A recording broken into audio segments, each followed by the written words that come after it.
All right, this is video 2 of identifying this. The first one's just an intro. Now, I have a rock here.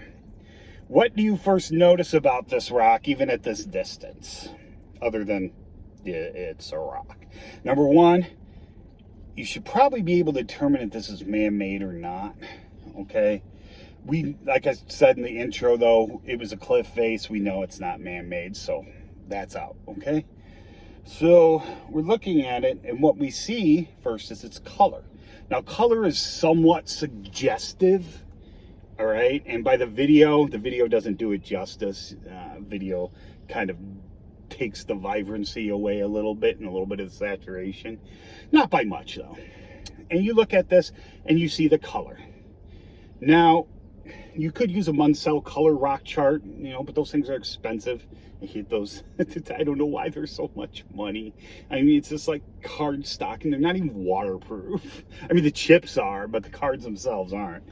So it's like whatever. But anyway, in some of my books, I do have a color chart. You can get it somewhat close. And how much does 5YR3 or whatever mean to anybody? I never bothered learning any of those. Okay. I just use, some of you might call this brown, and that's fine, but I would call it more of a reddish brown. That's what it actually looks like to me, looking at it. And you want to say the overall color, note that. Now, there are individual things in here that are differently colored. You may be able to see that here. You can see some things are colored differently, but overall, if I zoom out, this is a reddish brown. The rocks in the area that this came from tend to be reddish brown or purplish brown or just brown. So my color vision is better than 99% of the populations. So if I say something's a color, it probably is. But you got to have some sort of standard. So what do we do with that? Well, we use basic colors, okay? Red, orange, yellow, green, blue, purple, brown, white, black, and gray. Now, there's a 10 basic, and we also will use things like olive. Olive is acceptable.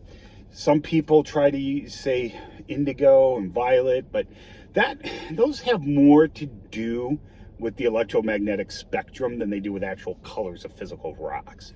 So purple's usually good enough. I know purple isn't the same thing as indigo and violet. I get that. I don't care. Okay, you just, instead of saying indigo or violet, you can use modifiers like dark, light, medium blue, something like that. Mostly if we mean medium blue, we leave the blue out, or the medium out. Sorry, we say blue. But we'll say light blue or dark blue or pale blue. Pale is also acceptable. You can even say very dark blue. Okay, you can say stuff like that.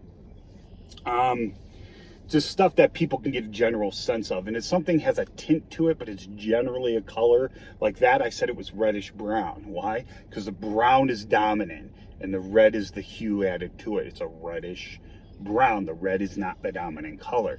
And when you talk about brown, you have to remember, most people, when they say brown, and I've seen them do this on rocks, they think of light brown. Brown is actually pretty dark color. All right, it's I forget what the mix is. I forget. I think it's in the orange range somewhere, but darker. So it's not dark. Like a chocolate bar is dark brown. And I've seen publications say chocolate brown. That is incorrect. We do not say things like chocolate tan. Chocolate is something you eat. Tan is something you get at the beach.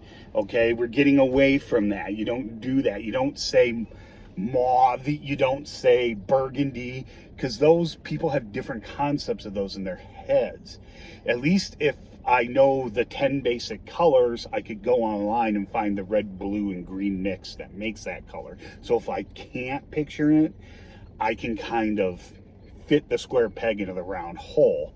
Olive, you can use pink too, but you can also say light red. But the thing with that is, when we say light red, we tend to still mean pretty red.